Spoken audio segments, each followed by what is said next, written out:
Дараагийн мэдээг танилцуулъя. Израиль улс сүүлийн үед баруун эрэгт суурьшлаа өргөтгөж байгаа. За энэ нь бол нүүбийн хувьд бол хууль ёсны бус алхам гэж үзэж байгаа. Тэгсэн хэдий ч бол Израилийн засаг захиргааны зүгээс энэхүү шийдвэрээ үргэлжлүүлэн хэрэгжүүлж улам олон суурьшлын бүсийг байгуулахаар шийдвэрлсэн байна. Израилийн аюулгүй байдлын кабинетийн засгийн газар суурин газруудыг өргөжүүлэх ажлаа үргэлжлүүлж байгаатай холбогдуулан эзлэгдсэн баруун эрэгт 19 шинэ суурин хүлээн зөвшөөрсөн барихыг бол хүлээн зөвшөөрж баталсан байна. Батлан хамгаалахын сайд Израиль Кацтай хамт энэхүү алхмыг санал болгосны дараа хэд барууны үзэлтэй сангийн сайд Безалель Смотрич энэхүү шийдвэр нь Палестин улс байгуулахыг хориглох тухай гэж мэдэгдсэн байна. Эзлэгдсэн баруун эрэгт Израилийн суурин газруудыг олон улсын хуулийн дагуу хүлээн зөвшөөрдөггүй. За үеийн асуудалтай холбогдуулан нүүбийн ерөнхий нарийн бичгийн дарга Антони Гутареш Израилийн тасралтгүй суурин газруудыг өргөжүүлэх нь хурцтмал байдлыг өдөөж палестинчуудыг газар нутагтаа нэвтрэх эрхийг нь боомлж мөн тусгаар тогтносон Палестин улсыг бий болгож оршин тогтноход бол занал хийлж байна гэж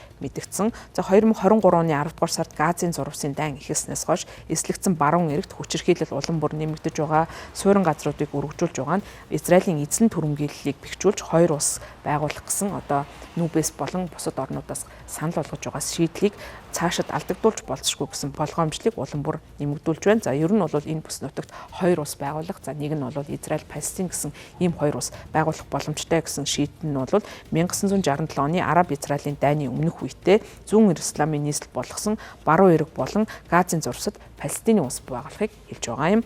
2022 онд албан тушаалаа авснаас хойш Израилийн засгийн газар шин суурин газруудыг батлахыг эрс нэмэгдүүлж зөвшөөрлгүй хамгаалтын цэгүүдийг хууршлах үйл явцыг эхлүүлэн эдгээрийг бол одоо байгаа суурин газруудын хөрш гэж хүлээн зөвшөөрч байгаа.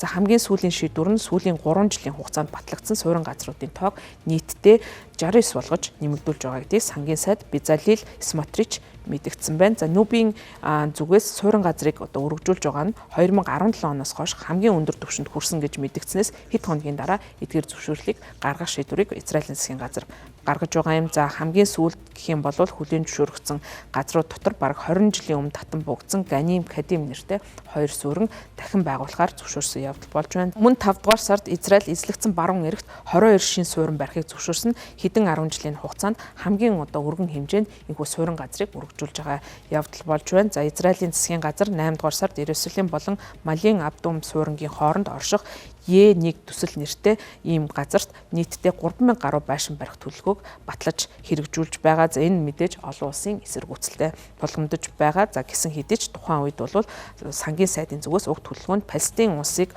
улс байгуулна гэсэн санааг буушлах зорилготой гэж мэдэгдэж байсан. За Израилийн суурьшлын бүсийн эсрэг үйл ажиллагаа явуулдаг Peace Now нэртэй бүлэглэлийн мэдэгдэж байгаагаар баруун эрэг болон зүүн Иерусалимд ойролцоогоор 160 суурьнд 700 мянга орчим суурьшигч амьдардаг. За энэ нь бол цаашдаа палестинчууд ирээдүйд бие даасан улс газар нутаг байгуулахад бол томоохон саад учруулж байгаа. За ингээд суурин газрыг өргөжүүлж байгаа нь хоёр улс байгуулах гэсэн шийдлийг цаашдаа явах боломжгүй болгож байгаа гэдгийг онцолж байгаа. За ямар ч байсан бол Палестины зүгээс энэхүү шийдвэрийг эсэргүүцэж байгаа. За Израилийн зүгээс ч гэсэн өөрийн шийдвэртэй энэхүү баттай хэрэгжүүлж байгаа нь энэ удаа суурин газрыг өргөжүүлэх шийдвэрээс нь харагдаж байгаамаа.